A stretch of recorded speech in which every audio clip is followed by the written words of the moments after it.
memulai pelajaran kami pada pagi hari ini Tuhan, Kau berkati Pak Hando yang akan mengajar kami Tuhan, dan Kau berkati kami di tempat ini Tuhan, tambahkan hikmat kepada kami dan pemahaman untuk bisa memahami pelajaran ini Tuhan. Tuhan, kami membuka pelajaran ini hanya di dalam nama Tuhan Yesus, kami berdoa dan ucap syukur, haleluya, amin. Amin. Nah, sekarang saya mesti ngulang ini ya, karena saya rasa ini penting sekali pengantarnya ini loh. Ya, maaf kalau saya ulangin lagi ya. Nomor satu, karakter itu tidak bisa dipelajari atau diajarkan. Tapi karakter itu harus diperjuangkan. Dan yang terbaik, diperjuangkan bersama-sama dengan Tuhan Yesus sendiri. Karena itu yang kita sebut karakter ilahi. Karakter yang Tuhan kehendaki. Ya.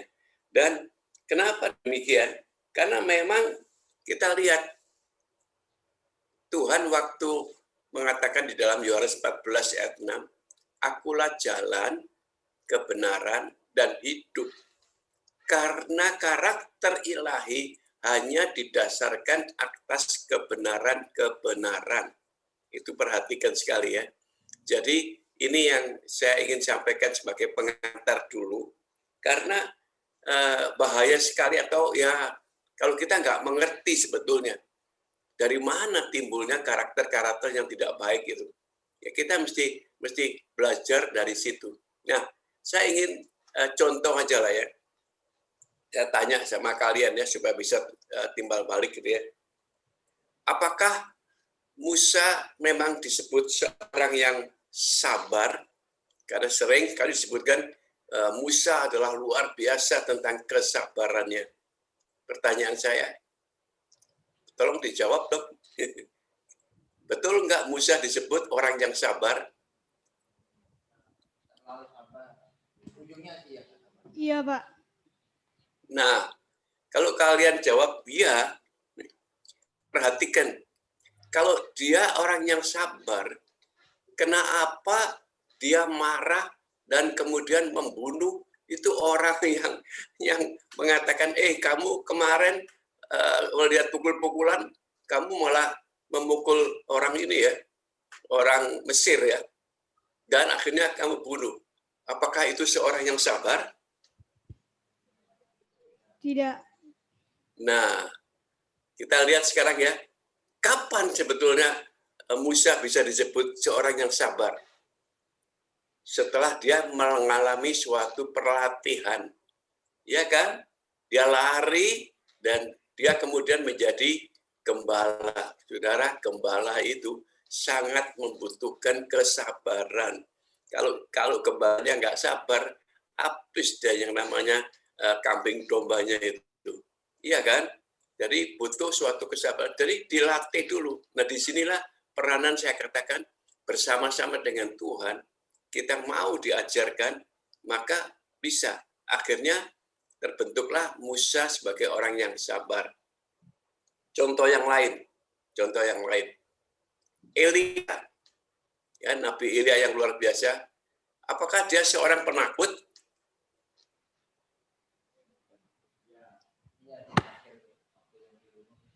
Iya, Pak. Pas. Setelah saya cerita begitu, kalian baru bilang iya. Tapi kenapa dia lari? Waktu dikatakan, besok kamu mati ya. Pada jam yang sama seperti ini kamu mati. Kenapa dia langsung lari? Karena dia takut, Pak. Nah, karena dia takut kan. Jadi, apakah Elia bisa disebut seorang penakut? Enggak sebetulnya. Karena dia yang berani bertempur dengan para nabi-nabi palsu itu kan ya. Itu luar biasa Elia. Tapi kemudian dia kenapa menjadi takut? Nah, itulah yang kita akan pelajari. Dari mana kemudian timbulnya dan asalnya reaksi-reaksi yang menjadikan karakter kita tuh berubah. Itu karena itu nanti kita belajar sedikit demi sedikit. Demikian juga Petrus sekarang. Petrus itu dikatakan telah menjadi batu karang di mana Tuhan membentuk gerejanya, dia menjadi gembala yang pertama. Ya. dia dikatakan seorang yang lemah lembut, karena dikatakan paus ya, dikatakan dalam teman kita mereka mengatakan paus yang pertama sangat lemah lembut. Apakah Petrus itu memang betul lemah lembut? Padahal dia pernah marah sekali ketika yang namanya yang akan menangkap Tuhan Yesus itu dia marah, dia potong telinganya, marah. Sampai Yesus menegurnya, nggak boleh begitu. Nah, jadi semua itu perlu suatu pembentukan, perjuangan. Dan itu perlu sekali belajar bersama-sama untuk mengerti tentang kebenaran yang hakiki itu. Yaitu ada yang di dalam Tuhan Yesus. Dan untuk itulah sebetulnya Tuhan itu sebetulnya sedang membentuk kita. Luar biasanya sampai dia bersedia untuk menjadi manusia, untuk bisa mengajarkan, untuk bisa memberi contoh yang jelas sekali. Manusia tuh kenapa seperti itu? Nah, ini PowerPoint saya, moga-moga bisa dibuka. Ya, mungkin bisa buka PowerPoint-nya. Nah, ini saya ingin katakan. Nah, kita sekarang tahu tentang karakter ini. Tadi saya sudah memberikan suatu pengantarnya, karakter. Dan kemudian kita tahu bahwa kita manusia punya DNA. Semuanya tahu ya DNA ya? Tahu nggak ya DNA artinya apa? Tahu ya? Oke. Tahu, Pak. Itu yang ada di dalam darah kita, ya kan? DNA kita. Nah, DNA ini dari mana asalnya? Kita tahu, DNA selalu dikaitkan dengan orang tua kita. Orang tua kita dari mana? Dari kakek, nenek, dan seterusnya, dan seterusnya. DNA itu ada sebetulnya di dalam darah kita. Dan kita tahu sekarang kenapa DNA itu demikian. Karena kita dikatakan adalah suatu keturunan daripada akhirnya menjurus kepada Adam dan Hawa. Nah, kenapa seperti itu sebetulnya? Padahal kita tahu kan, sebetulnya nanti saya gambarkan sedikit demi sedikit ya. Saya akan teruskan sedikit, baru sampai DNA aja ya. Kita coba lihat ya, caption yang kedua ini. DNA itu dikatakan sebenarnya Kejadian 1 ayat 26 itu disebut seperti ini, bahwa Tuhan menciptakan kita segambar dan serupa dengan mereka, ya. Dikatakan dengan jelas sekali di sini, segambar dan serupa dengan kita. Artinya dengan manusia segambar serupa dengan Tuhan sendiri. Nah, segambar dan serupa itu coba kita bacakan sedikit ya. Berfirmanlah Allah, baiklah kita menjadikan manusia menurut gambar dan rupa kita, supaya mereka berkuasa. Bayangin, berkuasa atas ikan-ikan dan burung-burung di udara, dan atas ternak, dan atas seluruh bumi. Ada kuasa sudah di dalam darah kita sebetulnya. Atas segala binatang melata dan memerah di bumi. Ada kuasa. Tapi sayangnya, nah inilah, ini yang kita mesti hati-hati sekali ya. Tuhan memberikan semua itu. Tapi Tuhan ada sesuatu yang diingatkan kita. Di Kejadian 1:28, Allah memberkati, perhatikan, lalu Allah berfirman kepada mereka, beranak cucu dan bertambah banyak. Penuhilah bumi dan taklukkanlah itu. Jelas sekali dominiannya. Dominiannya itu jelas sekali. Berkuasalah, diulang lagi, atas burung-burung di udara dan segala binatang yang merayap di bumi. Tapi, itu kemudian kalau kita baca di Kejadian 2 ayat 7, ada sesuatu yang kemudian diingatkan oleh Tuhan sebetulnya. Kejadian 2 ayat 7 dikatakan, ketika itulah Tuhan Allah membentuk manusia itu dari debu dan tanah. Nah, ini sebetulnya mestinya dikasih garis merah ini. Menghembuskan nafas hidup ke dalam hidungnya. Demikianlah manusia itu menjadi makhluk yang hidup. Artinya kenapa dikatakan nafas yang hidup? Artinya Tuhan sedang mengimpartasikan sebenarnya apa yang ada dalam diri dia sendiri.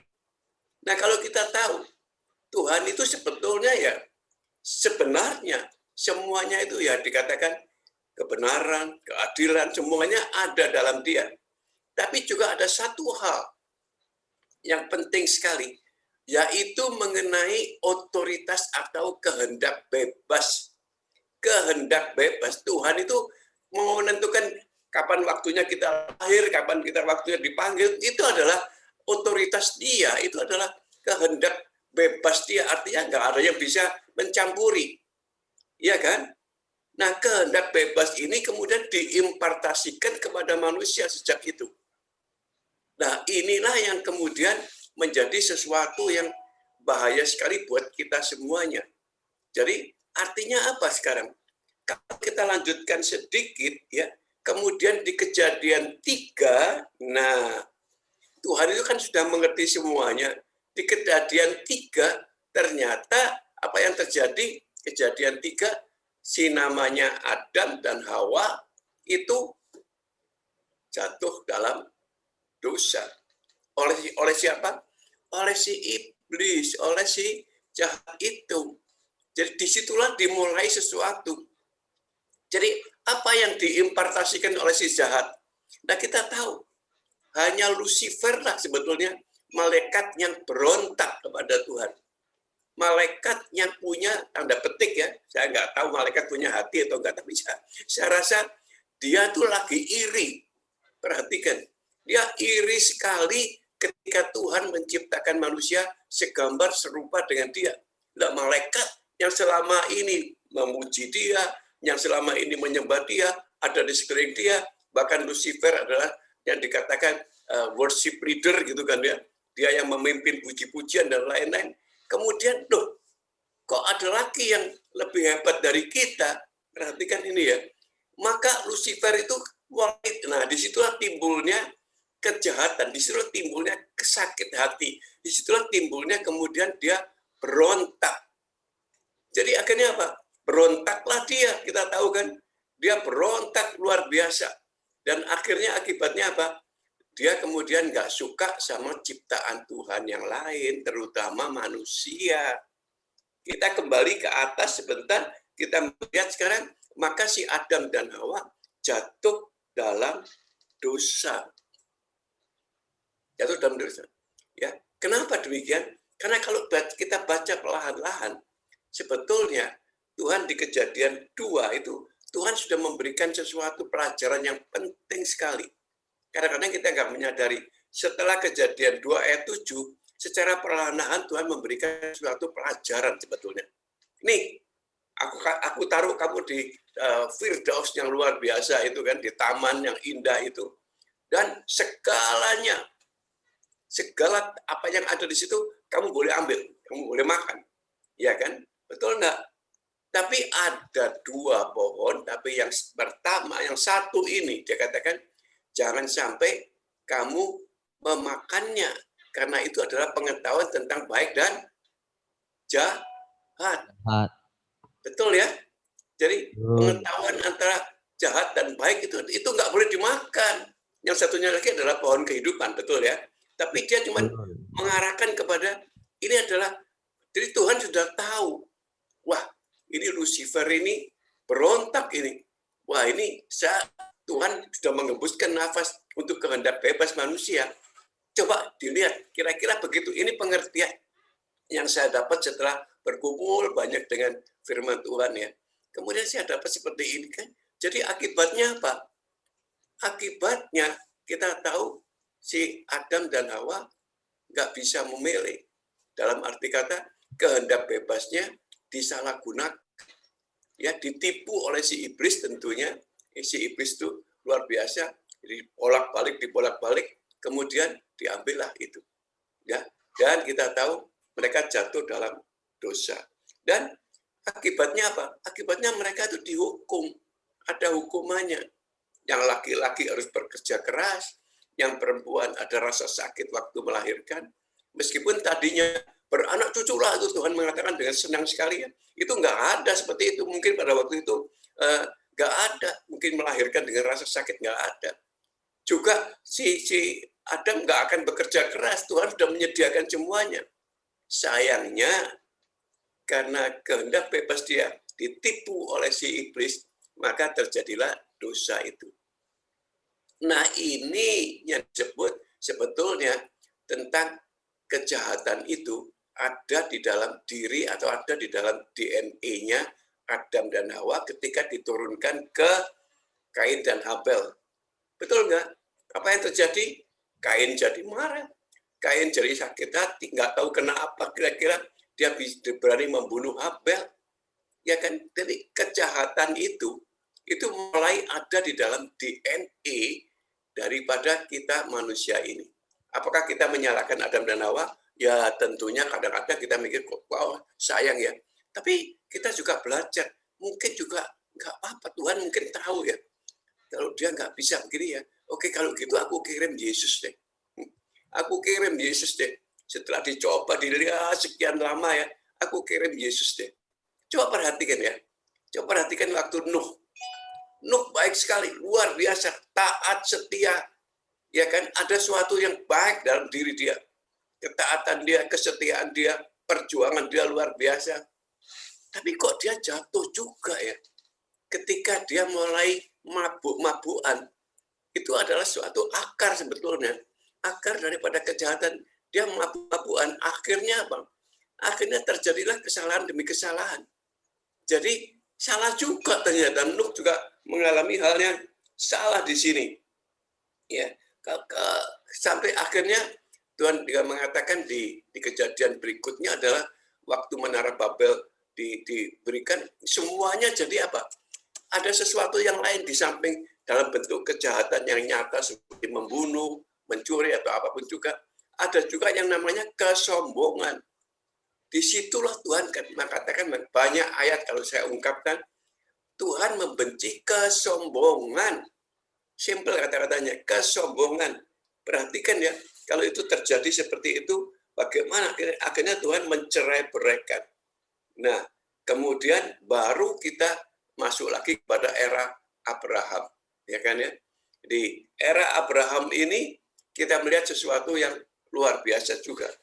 Nah, ingin saya sampaikan nanti sedikit ya, bahwa kita ini selama hidup di dunia ini, kita harus mengalami suatu era demi era. Yang pertama adalah eranya Bapak. Ya, eranya Bapak. Mana Bapak mengajarkan sesuatu kepada kita dalam bentuk sebetulnya bagaimana dia kerasnya ya. Harus begini, disiplin lah pokoknya begitu ya. Tapi kemudian kita masuk kepada era Tuhan Yesus ketika dia lahir. Nah, ini era sebetulnya luar biasa. Karena disinilah era di mana kita harus belajar, harus mengerti. Kita harus mengucap syukur bahwa kita dilahirkan setelah Tuhan Yesus mengajarkan semua ini. Maaf ya.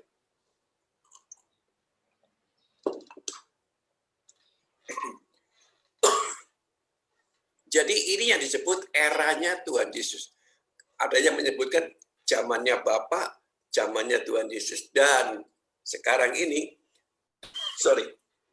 ketika Yesus sudah diangkat ke surga, maka terjadi yang namanya zamannya Roh Kudus atau eranya Roh Kudus. Ya. Dan di sini dikatakan inilah yang disebut era kasih anugerah. Dan di sini ini yang hati-hati sekali. Banyak sekali terjadi kesombongan itu muncul. Ya kan ya? Karena merasa kita dapat kasih anugerah, wah kita lebih dari yang lain, maka kesombongan itu muncul. Padahal zaman era Tuhan Yesus kita udah jelas sekali, kita belajar karakter yang dia contohkan, yang dia ajarkan, yaitu disebut karakter-karakter ilahi. Tapi itu masih akan terpengaruh, yaitu waktu kita diberikan kasih anugerah. Dan ini yang sungguh-sungguh akan memproses kita. Satu persatu kita akan diproses menjadi kesombongan kita ini akan pelan-pelan akan ditekan sekali. Nah, saya akan kembali ke paling depan sekali. Yang pertama itu, yang pertama sekali. DNA kemudian turun ya, turun. Nah, DNA ini kan kita dapat karena kelahiran kita ya, dari orang tua dan lain-lain, maka terjadilah DNA ini ada nempel di kita.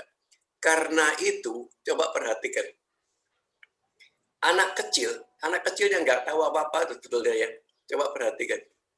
Kalau kita kasih misalnya permen atau coklat lah, ya kita kasih ya.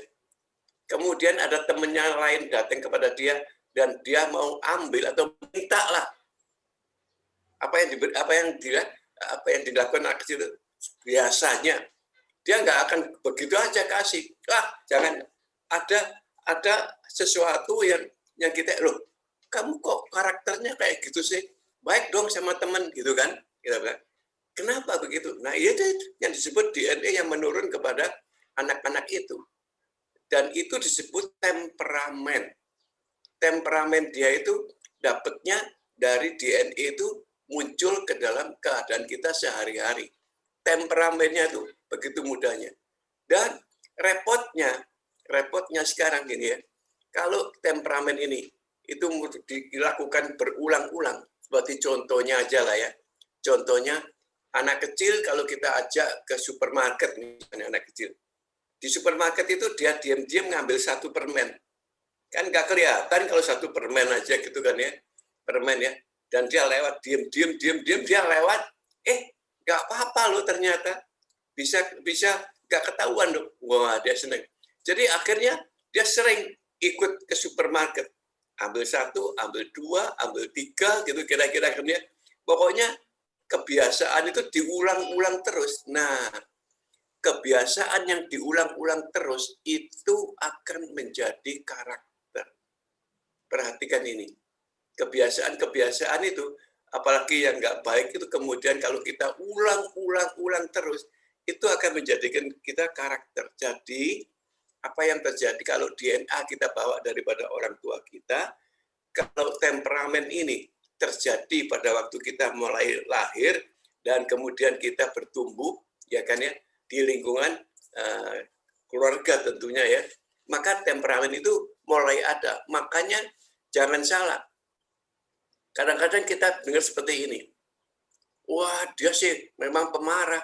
Habis bapaknya juga pemarah sih. Benar dengar nggak seperti itu? Iya kan? Jadi, ya betul ya. Jadi, seperti itulah gitu ya. Jadi tanpa terasa sesuatu itu nempel di kita karena waktu kita umur ya mulai lahir lah ya sampai kira-kira umur berapa kira-kira umur ya 5-6 seperti itulah ya. Kita tuh banyak sekali menerima sebetulnya apa yang ada di dalam keluarga kita. Ya kita terima seperti itu.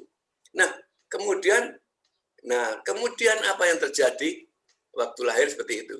Temperamen itu 1-12 lah kira-kira ya. Kita masih terus dibimbing orang tua. Tapi sebenarnya saya ingin sedikit tambahkan sebetulnya di situ. Antara umur 6-12 itu kita sangat terpengaruh oleh guru kita. Perhatikan. Gurunya seperti apa itu sangat berpengaruh sekali. Dan kemudian kalau terjadinya karakter itu adalah kira-kira umur 12 sampai dengan 17 itu bukan cuma guru saja, tapi guru dan teman-teman itu lebih penting daripada orang tua. Kita lebih mendengarkan guru dan juga orang tua. Tapi sebetulnya ya kalau guru itu dimulai pada waktu kita sudah mulai masuk sekolah. Nah, jadi apa? Kalau itu diulang-ulang terus, itulah yang menjadi karakter kita. Kita percaya kepada teman-teman, karakter kita seperti itulah. Misalnya, ya teman-teman kita nih ya, kemudian mengatakan kepada kita, contoh yang sederhana aja lah ya, yuk kita bohongin aja dia, dibully kita bully dah dia. Wah, tadinya kita nggak ngerti apa itu misalnya gitu ya, tapi kemudian kita lihat, senang juga ya, lihat temannya dibully, lihat reaksinya dan lain-lain, senang juga. Nah, mulailah menjadi kebiasaan dia. Ternyata bully menyenangkan juga ya, gitu ya. Dan dia juga menjadi pembuli akhirnya. Akhirnya dia karakter itu ada dalam kehidupan dia. Jadi pembuli. Dan, nah ini yang paling penting sekarang. Usia 17, kira-kira ini hanya kira-kira ya, sampai dengan 25, sebetulnya kalian semuanya sedang membentuk yang dinamakan jati diri. Itulah yang berbahaya sekali. Itulah yang paling penting dan itu yang paling menentukan. Kenapa? Karena jati diri ditentukan oleh lingkungan di mana kita ada. Jadi kalau lingkungan kalian, maaf bicara, lingkungan kalian kemudian maaf lahir di tempat di mana di sana yang namanya maaf bicara gitu ya, di sana banyak sekali orang-orang yang tanda petik gitu ya, menjadi apa, penjahat, pencuri atau apapun juga, atau pemabuk atau penjudi atau apapun juga, maka kita pun akan mengarah kemana? Ke situ. Jadi kita nggak bisa mengatakan bahwa ayo kita belajar karakter gitu aja. Nggak bisa. Karena karakter ini betul-betul harus diperjuangkan. Dan untuk memperjuangkan itu kita harus tahu tempatnya, kejadiannya, asalnya, dari mana. Sehingga kita lebih hati-hati. Ingat loh, bahwa waktu Tuhan menggembuskan nafas kehidupan, itu Tuhan memberikan yang terbaik sebetulnya. Semuanya diberikan sama dia, yang terbaik. Termasuk kehendak bebas kita. Kita mau memilih mau jadi penjahat, ya itu pilihan kalian. Kita mau milih mau jadi orang yang baik, itu juga pilihan kalian, ya kan? Jadi di sini kuncinya. Jadi kalau dikatakan, ayo kita belajar karakter, ayo, nggak bisa kalau kita mengatakan seperti itu aja. Tapi hanya bisa terjadi kalau apa? Kita memperjuangkan itu. Dari diri kita mengerti, waduh, ini nggak benar loh. Ini salah pasti. Nah, siapa yang mengatakan seperti itu? Nah, disinilah peranan Roh Kudus. Disinilah peranan kasih anugerah. Karena kasih anugerah juga ada embel-embelnya. Ada syaratnya. Yaitu kalau kita percaya bahwa Tuhan bersama dengan kita, maka Yesus mengatakan seperti ini waktu dia naik ke surga.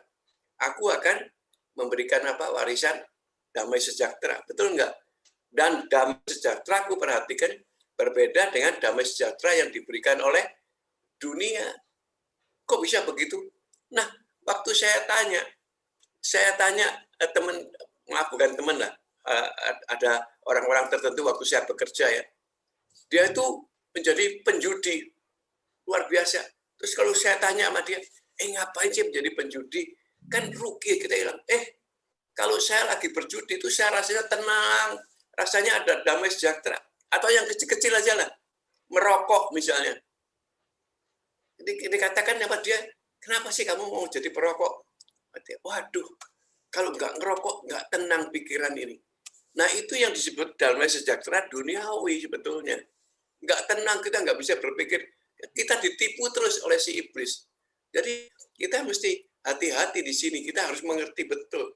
Kita harus melihat betul mengenai hal-hal. Karena itu lingkungan itu penting sekali. Kita harus betul-betul mengerti sebelum kita masuk ke dalam lingkungan yang seperti itu. Nah, ini baru kita sampai kepada yang dikatakan mengenai kasih anugerah itu. Apalagi waktu Tuhan memberikan kasih anugerah. Di samping dia damai sejahtera ditinggalkan, Tuhan mengatakan apa? Dan aku akan minta agar Roh Kudus itu bersama-sama dengan kalian. Nah, Roh Kudus inilah Roh Tuhan sendiri sebetulnya. Kalau kita dibaca di Yohanes berapa? Yohanes 16 kalau saya tidak salah. Yohanes 16 betul. Dikatakan seperti ini. Roh Kudus ini di samping ada dalam diri kita, dia juga akan menasehati kita. Menasehati kita tentang apa? Saya nggak ada di caption, maaf saja. Tapi menasehati kita tentang apa? Tentang nomor satu, yaitu tentang kesalahan kita, dosa yang kita buat. Ya kan? Di situ jelas sekali Roh Kudus akan menasihati, ini kamu salah, ini kamu dosa. Makanya kalau kita mau belajar tentang karakter, kita mau belajar bersama-sama memperjuangkan, itu harus bersama-sama dengan Tuhan. Makanya saya katakan dari awal, kalau kita nggak bersama-sama dengan Tuhan, kita nggak tahu mana yang benar nggak? Mana yang salah kita nggak akan tahu. Kita pikir ya ini udah karena kebiasaan, ya ini kebenaran deh. Misalnya aja, merokok nggak ada yang melarang di dalam Alkitab, nggak ada, nggak jelas. Tapi kebenarannya adalah kita punya bait Allah. Kebenarannya adalah kita harus menjaga tubuh yang dititipkan oleh Tuhan dalam kehidupan kita. Itu kebenaran, betul enggak? Jadi Roh Kudus bilang, Betul. hati-hati. Ya, hati-hati. Jadi itu enggak benar gitu loh. Nah, pertama, Roh Kudus akan mengajarkan atau menasihati tentang kebenaran atau dosa. Menasihati tentang dosa, kesalahan kita. Tapi yang kedua, dia akan memberikan kebenaran-kebenaran Tuhan ilahi ini. Dia akan menasihati. Ini loh yang benar, ini loh yang Tuhan kehendaki. Dan yang luar biasa yang ketiga, dia akan membangkitkan sebetulnya. Membangkitkan roh kita. Atau disebut saunain, atau disebut pikiran kita menjadi jernih. Yaitu nempel dengan Tuhan, berarti waktu Tuhan mengembuskan itu juga termasuk kita akan diisi oleh kehendak-kehendak yang sifatnya ilahi. Jadi dari sinilah kita kemudian tahu kenapa tadi waktu kita menentukan jati diri. Oleh karena kasih anugerah, kadang-kadang kita akan jatuh ke dalam kesombongan. Perhatikan ini, kesombongan.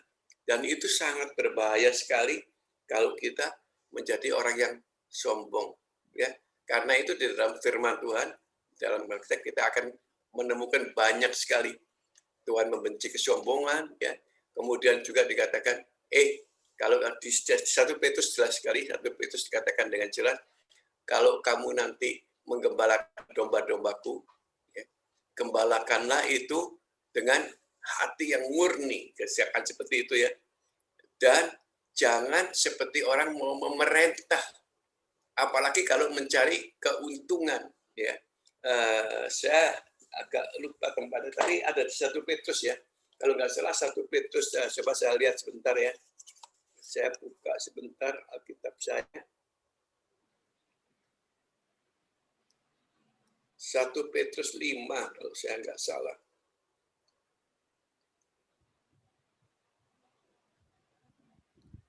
Bentar ya. 1 Petrus 5 itu jelas sekali di sini. Ya, pelan-pelan.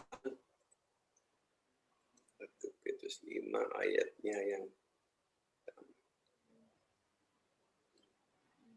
ya, betul. Ayat yang kedua. Gembalakanlah 1 Petrus 5 ayat 2.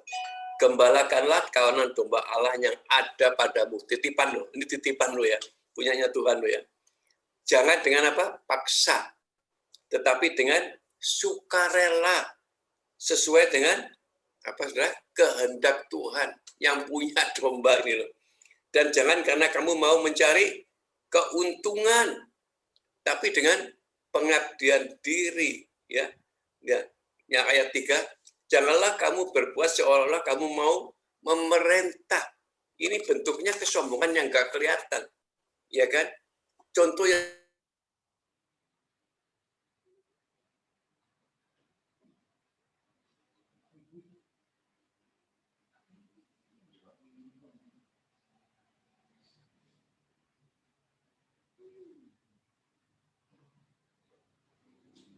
itu ya, ketentaraan itu kan sifatnya harus keras pokoknya. Kalau pemimpin itu harus tegas, keras pokoknya ya. Sehingga semuanya akan tunduk dan semuanya akan mengerti. Nah, ini kemudian dilakukan dalam kehidupan di rumah tangganya. Dia juga lakukan ini kepada anak-anaknya, istrinya, keras pokoknya. Kalau aku memerintah, aku yang paling benar, begini, harus begitu. Nah, akibatnya itu akan ada dalam diri anak-anaknya juga. Anak-anaknya juga akan melakukan hal yang sama. Dia merasa kalau dia benar, dia nggak peduli. Harus begini. Sering nggak dengar misalnya gini, pokoknya kalau mau, ya ini saya. Nah, sering gitu kan ya. Pokoknya padahal kita kasih tahu dia, ya janganlah, jangan seperti itulah. Kalau kamu lagi memimpin misalnya kelompok kecil aja, jangan kamu kemudian seperti itu, seakan-akan kamu memerintahkan mereka. Harus begini ya, harus begini ya. Kalau nggak begini, wah, dia marah-marah tadinya. Nggak begitu. Karena Tuhan sudah mengatakan dengan jelas sekali, itu adalah bentuk kesombongan yang nggak kelihatan. Harus berubah. Karena kalau kita dititipin menggembalakan, dititipin nggak usah banyak-banyak, menggembalakan keluarga aja. Kalau kita dititipin hal itu, kita harus belajar banyak. Jangan sampai kita kemudian menjadi yang mencari keuntungan, yang mencari bukan keuntungan aja, mencari yaitu kita adalah orang yang paling benar dan kita kemudian memerintah dengan keras sekali. Jadi ini yang sebetulnya dikatakan kesombongan rohani.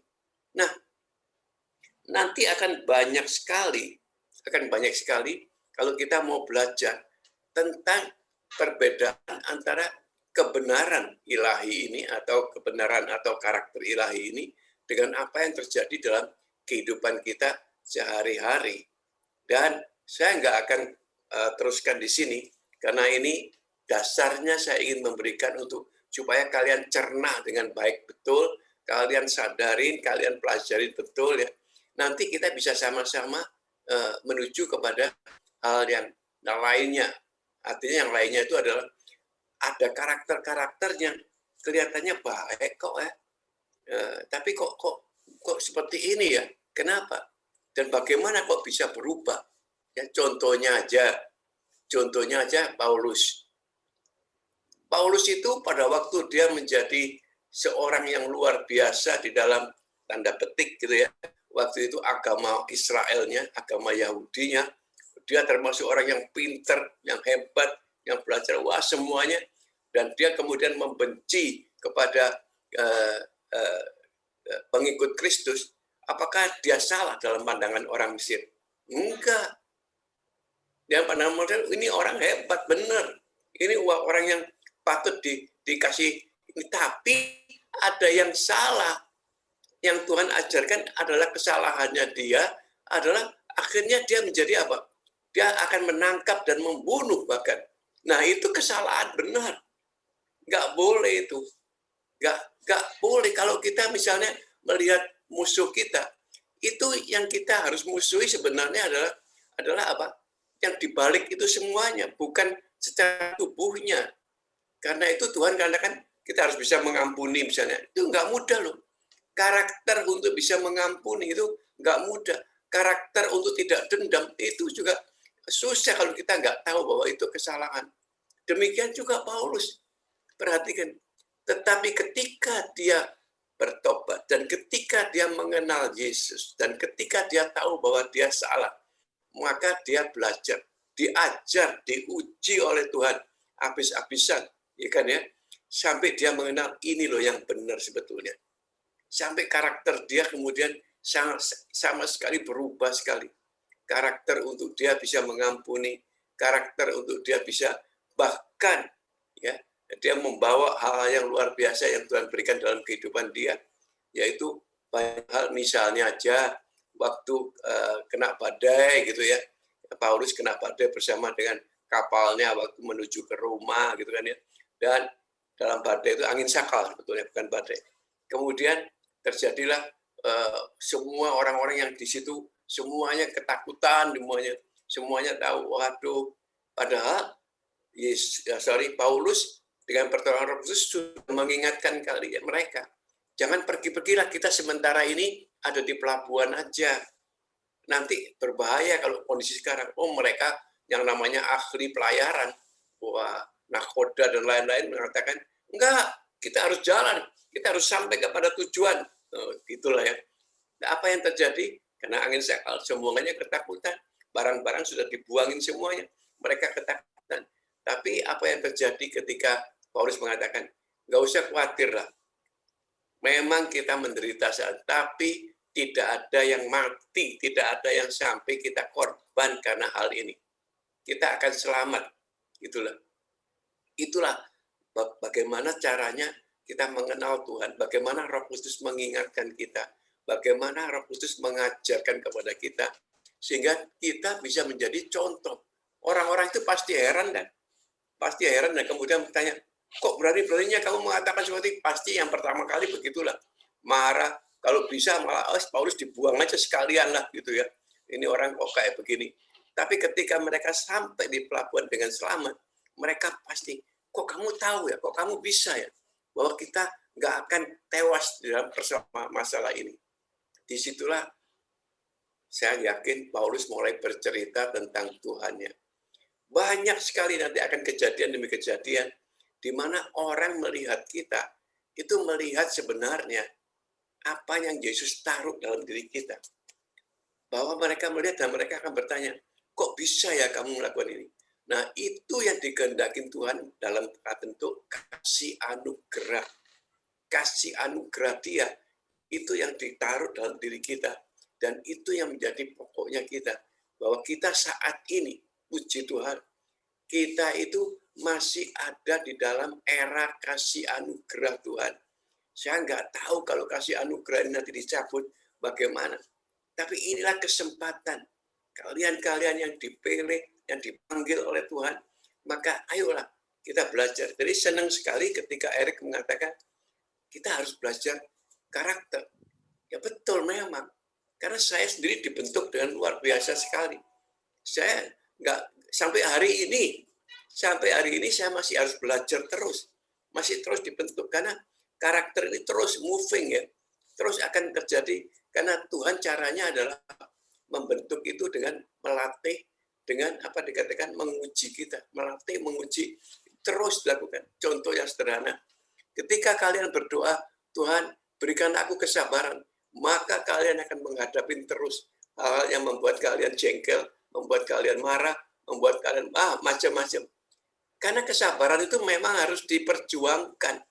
Kesabaran itu memang harus dilatih, dan itu cara Tuhan melatihnya. Tapi jangan khawatir, selama kita tahu bahwa Roh Kudus ada dalam diri kita, kita terus akan memperjuangkan itu untuk mencapai hal yang sebenarnya. Nah, sampai di sini aja yang ingin saya sampaikan. Ini pengantar sebetulnya mengenai karakter itu sebetulnya. Nanti kalau ada kesempatan berikutnya, saya berharap lah ya, saya bisa mempersiapkannya sedikit demi sedikit. Kita akan belajar bersama-sama. Kita akan belajar bersama-sama tentang bagaimana sebetulnya kita bisa membentuk karakter ilahi dalam kehidupan kita. Apalagi kalian yang masih muda ini yang hati-hati. Kenapa? Karena sebagian dari kalian mungkin sudah terbentuk jati diri. Nah, jati dirinya seperti apa? Ini yang kita harus hati-hati sekali. Ya, karena ini akan ada banyak sekali pergumulan, ini akan ada banyak sekali perjuangan yang harus kita lakukan. Sampai di sini dulu, mungkin ada pertanyaan-pertanyaan atau yang tidak jelas, karena terus terang aja, saya mempersiapkan ini dalam waktu seminggu ini, ya cukup lumayan, karena buat saya belajar dari kehidupan saya sendiri gitu ya. Ya kenapa demikian? Contohnya sederhana. Kenapa saya lahir di orang tua saya? Ya orang tua saya.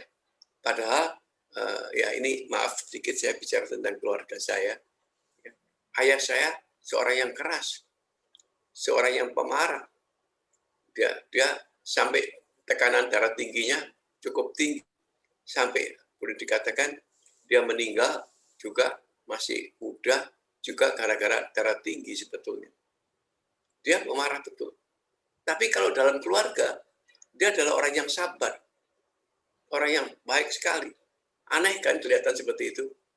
Ya. Padahal saya merasa, waduh, jadi di dalam keluarga, saya terus terang agak bingung. Saya belajar seperti apa? Mau jadi pemarah seperti ayah saya, kok rasanya malah menghasilkan hal yang nggak baik. Saya belum mengenal Tuhan Yesus di situ. Tapi saya kepingin gitu ya, saya belajar dari Alkitab. Tapi saya nggak ngerti. Saya kemudian mulai belajar untuk agak untuk dibaptis dan seterusnya. Belajar kemudian untuk melayani Tuhan, tapi tetap nggak ngerti. Tetap saya nggak tahu sebetulnya. Kok bisa ya ayah saya itu pemarah. Dan ibu saya itu adalah pekerja keras. Ibu saya karena pendidikannya ya, karena dari desa, ya ibu saya dari desa kecil di daerah Jawa Timur, sedangkan papa saya tuh dari kota, boleh dikatakan seperti itu. Tapi papa saya pemarah banget, sangat pemarah. Dan orang tua saya perokok. Nah dari situ saya mengerti, tadinya saya nggak mengerti, bahwa kadang-kadang Tuhan menaruh satu kasih anugerah dalam diri saya. Saya nggak bisa merokok, saya nggak bisa minum minuman keras, bahkan aneh sekali. Saya nggak bisa berbuat yang aneh-aneh, artinya gitu ya. Padahal nggak ada yang mengajar, artinya harus begini. Cuma papa saya aja yang, papa saya meskipun keras, tapi dalam keluarga dia baik sekali. Dia yang mengajarkan cuma satu hal, bukan orang Kristen, maaf, bukan orang percaya. Tapi dia mengatakan, kalau kamu jadi orang yang baik, udahlah, Tuhan pasti menyertai kamu. Cuma itu aja kata-katanya. Jadi saya baru mengerti, itulah sebetulnya era daripada kasih anugerah, di mana Tuhan itu sudah memilih, dan Tuhan akan memanggil, dan Tuhan memperlengkapi semua itu. Baru saya sadari, di sini saya baru tahu, aduh, penting sekali tentang karakter. Karena saya juga orang yang emosional. Emosional, dari mana saya dapat emosional? Ya karena papa saya juga seorang emosional juga, ibu saya juga emosional sebetulnya. Dan saya emosional, dan saya mengalami banyak kerugian gara-gara emosi saya sendiri. Saya baru belajar untuk menekan emosi ini. Belajar nih, memperjuangkan itu bisa ketika saya sudah mulai menggembalakan. Harus belajar, dan Tuhan izinkan itu semua. Belajar demi belajar. Sampai hari ini pun saya harus belajar banyak. Ada banyak sekali hal-hal yang harus saya pelajari. Karena itu Tuhan mengatakan bahwa kita dititipin keluarga, dititipin domba-domba atau apapun juga lah bentuknya, semua akan titipan Tuhan. Dan Tuhan ingin melihat bagaimana kita mengelolanya. Dan di situ akan muncul karakter-karakter yang baik. Kemudian akan menjadi karakter-karakter ilahi. Dan kalau itu sudah terjadi dalam kehidupan kita, orang akan melihat kemudian, dia punya luar biasa ya karakternya. Kok bisa ya? Disitulah kesempatan kita cerita tentang Kristus Yesus sendiri. Dialah yang disebut kebenaran itu. Dialah yang mempunyai karakter ilahi itu yang dia ajarkan buat kita. Baik, sampai di sini saya rasa cukup. Kalau ada pertanyaan, dengan senang hati sekali saya akan mempelajarinya tentunya ya. Kalau saya bisa menjawab, ya saya jawab. Kalau nggak bisa, ya saya pelajarin dulu dah. Tapi silakan bertanya. Hanya komentar aja Pak Handoyo. Bagaimana? Terima kasih sudah diajar sama Oh. Pak Handoyo pagi ini. Oh, baik.